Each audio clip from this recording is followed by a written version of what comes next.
You see, a guy like me, Freak. a guy like me. Look, listen. These videos are not for children. If you're a children, then piss off. Hi. Hey there, it's me, your least favorite YouTuber, V Infuso. And if that wasn't true before, it's probably about to be now. Now, first and foremost, I know a lot of you guys are probably pissed off by the title alone. A lot of people have probably already disliked the video and dislike me now as a person because of the title of the video. But hear me out. First things first, Heath Ledger was a phenomenal actor.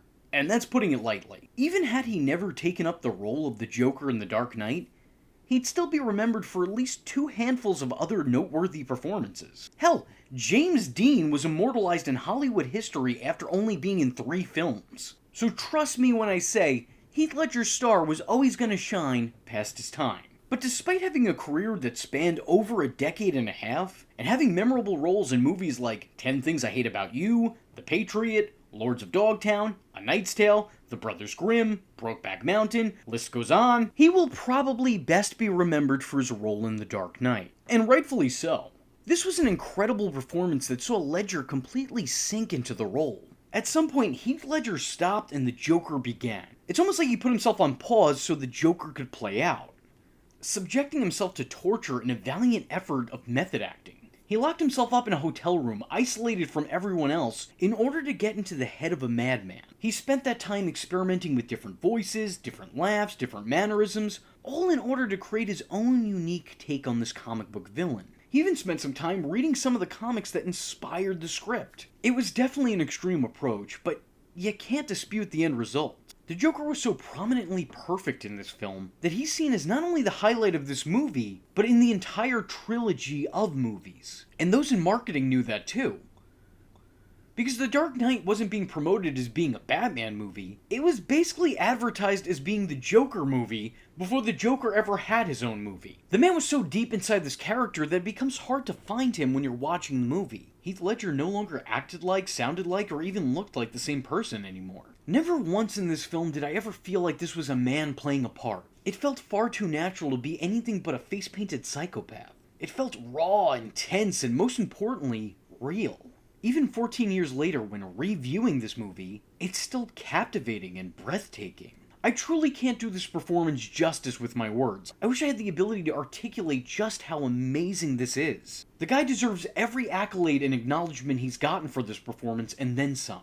Seriously, I could sit here and go on and on singing this man's praises and holding his characterization up on the pedestal that it belongs to be on. And I will probably do so at a later date. But as of right now, let's piss a couple people off by highlighting all that was done wrong with this character. Don't get it twisted, this isn't a roast. This isn't me pissing on the grave of a brilliant actor who gave a once-in-a-lifetime performance. Because at the end of the day, not only did I really appreciate the time, energy, and endless effort that went into him bringing this character to life, but I also truly enjoy his take on the character as well. This video isn't to say that Heath Ledger was bad by any means. It's just to say that this wasn't the picture-perfect, plucked straight from a comic book panel character that a lot of people seem to insist that it is. And I want to go on record saying that most of my problems with the character doesn't actually stem from Heath Ledger's performance, but instead Christopher Nolan's direction. Now, there are a lot of things the movie gets right about the character. The character's origin being left up to interpretation is not only in line with the character from the comics, but it's also an inspired idea overall. Because still to this day there are talks, theories, and even debates on the internet as to what this particular Joker's background is. And the fact that the guy gives several stories throughout the runtime as to how his face was horrifically scarred is also very on brand for the character. It falls in line with the Joker's multiple choice backstory that was created in The Killing Joke, a trend that continued on in various different continuities throughout the years as well. And the fact that his story changes so drastically with each person he tells it to, clearly trying to elicit a different reaction from each of them, also falls in line with the character's way of trying to manipulate and get under the skin of those he comes across. It seems like each story is somehow targeted toward the person that he's talking to. This isn't him just filling out random bubbles in his multiple choice backstory test. The guy studied for this one.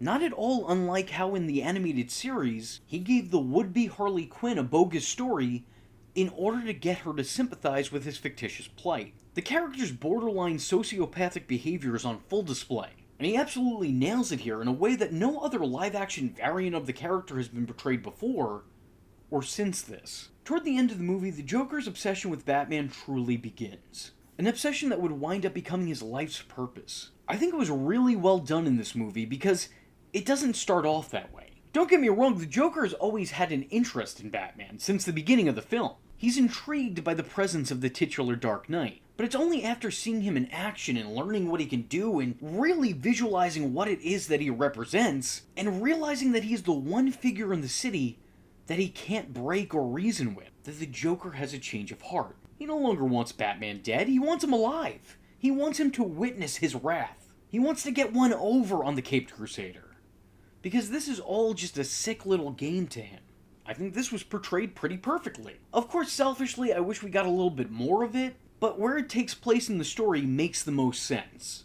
It's just I personally would have liked to see this dysfunctional one-sided relationship go on for a little bit. But then again, that is the signs of a good storyteller. You leave them wanting more. I like that this movie portrays the Joker as anarchy incarnate. And this movie explains the character as an agent of chaos, and that again is spot on. But where this movie fails is Christopher Nolan's need to explain every intricate detail to his audience in long, drawn-out, self-relating speeches. Now don't get me wrong, the speeches in this movie, while extremely long-winded and very pretentious, are actually still good and well-written. There's just a little bit too much of them for my taste. I personally believe that when you have too many of these cinematic speeches, you rob your movie of authenticity, whereas one or two really sell and solidify the purpose of said speech. Big moments mean less when they happen more often. Human beings don't typically speak to each other like this, and not everybody is a master at articulating their thoughts, nor do they always have something truly profound to say. Now, I think you could argue with Joker's unnaturally high intellect that he would have profound things to say. But I would also argue that because of who Joker is as a person, he wouldn't. Joker's need to explain his madness kinda defeats his overall purpose. Because anarchy doesn't explain itself. It doesn't sit down and have a conversation with you to put things in perspective. It just does. And I feel very similarly about the Joker. I wholeheartedly believe that there is a method to the madman's madness. But I don't think he'd stick around to clue you in. I mean, we're talking about the Joker, not the Riddler. He doesn't have this need to be validated by all those he comes across. The guy doesn't need his genius to be known. He needs it to be felt. He doesn't explicitly need to be acknowledged or credited for his latest villainous endeavor. Because he's the Joker, not Christopher Nolan. Now, while I'm not fond of Nolan's need to beat his audience over the head with the significance of each passing moment, and what it is those moments are supposed to represent, I'm even less of a fan that these explanations come from the Joker himself. Because I believe that these speeches could have just as easily come from the mouths of others. Actually, I think not only the character, but the movie itself would have benefited from this. I think it would have greatly added to the character's overall mystique had he not spent the runtime self-analyzing. Allow this character's synopsis to come out of the mouths of those he comes in contact with. There would have been a much grander sense of mystery, and that mystery would have better embodied the unpredictability of the Joker. It's amazing the difference a line could make when it's coming from another. Nolan still could have got his point across and been entirely faithful to the character had he written "he's a dog chasing cars" instead of "I'm a dog chasing cars." Had Gordon or Alfred made mention of him being an agent of chaos as opposed to the Joker himself. Now granted, this man did also once call himself the Clown Prince of Crime, which I guess is a little bit self-important to say the very least, but I always assumed that that was a term publicly coined for him that he just kind of took and ran with. At least that's my own headcanon. Muddling the message even more is the fact that throughout the runtime, Joker leaves hints and clues as to who he's targeting next, which also feels very out of character. Just as the 1960s show seemed to confuse and conflate the Riddler and the Joker, by having the Riddler adopt some of the Joker's giddy mannerisms and having him break down in victorious laughter after every zing, this movie confuses the two once again. This time having the Joker act out Riddler-like schemes, intentionally giving clues as to what his next plot is, informing Batman, the viewers, and the Gotham Police Department what his next plan is. Like having his goons in Gotham PD gear wear name tags giving away who they're targeting, or by leaving his calling card at the scene of a crime with the fingerprints of who he's targeting. These are just some examples. Again, this works for Edward Nygma, not Joe Kerr. or whatever the hell his actual name is, Arthur Fleck, I don't know. Like, had this been the Riddler, this would have been spot on. This would have been great. This would have been perfect. But it does feel a little bit off for the Joker to do. I mean, my man is out here committing murder, but his worst crime has been blatant gimmick theft. It doesn't do the character a world of favors in terms of being a proper depiction. His conversation with Dent, while meant to do what it inevitably does, bring the man to the dark side of the coin, does feel a little bit lacking.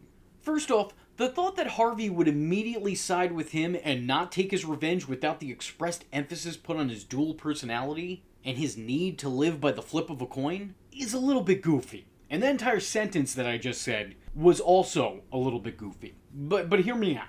Secondly, Joker's whole speech on schemers, no matter how he portrays himself in this scenario, is still very obviously a schemer. He's made plenty of plans, and this is a part of them. So his words ring rather insincere.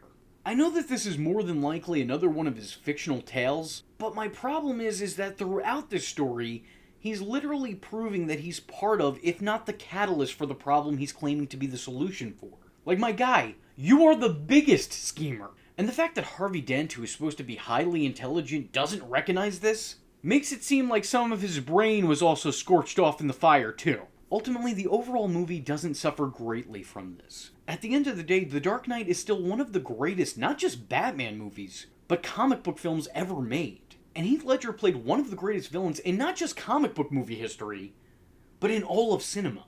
Unfortunately, though, because of this film, I do think for a very long time, the general public was very misinformed on this character. It made a lot of first-time Batman watchers believe the Joker is meant to be this cunning individual who makes grandiose monologues about anarchy and freedom, who has a need to let everyone know why he's doing what he's doing. I think it confused a lot of casual viewers as to what the Joker's initial purpose was. I mean, case in point, I actually have a personal story on the subject. I'm gonna be honest with you, Heath Ledger isn't my Joker. He is not my preference for the character. And I kinda resented the fact that this became everybody's primary example for what the character was and how they should be. But even in saying that, I never resented the performance itself or this version of the character. Because truthfully speaking, I love it. I think it's an otherworldly, fantastic version of the character, but I just don't see it being the definitive version of the character.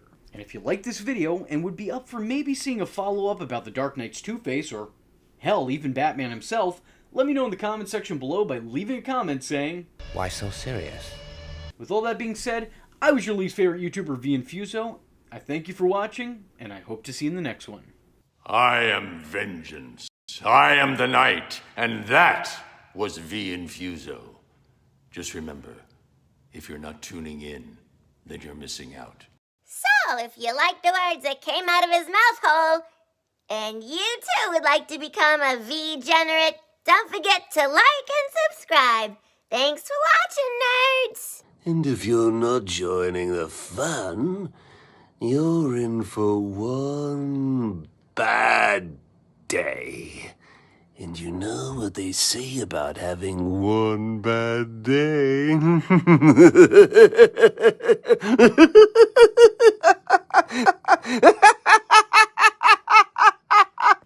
Catch him next time. Same bat time. Same bat channel.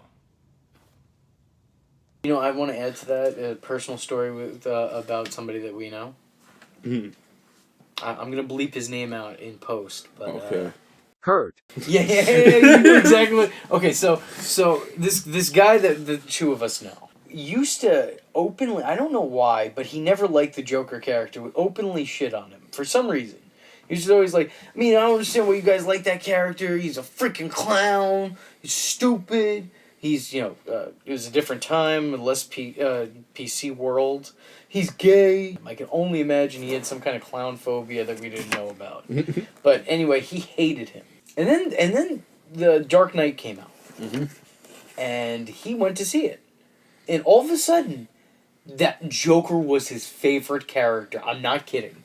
He was his favorite character. He started making videos on YouTube, which, you know, I'm going to include them in this video. God. I'm going to include them. Or at least some of them, because he took some of them down. He started doing the makeup tutorials, not tutorials, but just showing off, like, him in the makeup. Yeah. And there was a trend. It wasn't just him. Everybody did it. By the way, he's somewhere buried in this giant group of people I'm showing you doing this exact thing. You'll never know which one it is, but it's him. But he's in here. He's here. The person we're talking about. So he starts doing these videos, and he's like, I was making a Batman movie at the time, which went terribly. And thankfully, It's because I wasn't in it. No, obviously. there was a lot of other reasons too. Well, but I could basically, have made it better. maybe I'll put that up here sometime. The terrible Batman movie I tried to make. It was god awful, and it's great in the worst ways. Anyway, so he was like, "I want to be the Joker in your movie," and I said, "Well, I can't really do that because at the time I was like, I'm going to be the Joker in the movie." And then he's like, I think I would make a way better Joker than you. He goes like, if you told people that you were going to be the Joker, people would laugh at you. This is my favorite. I go, why would you make a good Joker? He goes, because I had the hair for it. And it's like, dude, the Joker isn't hair, bro. And then he started putting up these videos of him impersonating Heath Ledger, right? He sounds like everybody who ever tries to, like, impersonate that role. Like, he sounds like, well, why so serious? Like they do the nasal part of it, but they obviously can't do the voice. Yeah. And that's all he did. And it was like mediocre at best. It's like how everyone has a Christopher Walken impression. Yeah. And he was just like lobbying for this role in this unimportant thing that we were doing. And then he ended up trying to really impress me. So he did one where, I shit you not, he was basically lip syncing to scenes from The Dark Knight, and he didn't think anybody would notice. And then here's the thing, this video started getting a lot of views, and people started shitting all over him. He said impression, that's what he wrote in there, and he was trying to pass it off as him doing an impression. But like everybody was like, that's not you. We could hear the music in the background, and the sound effects from the scenes, and other characters. It was just, it was awful. Yeah.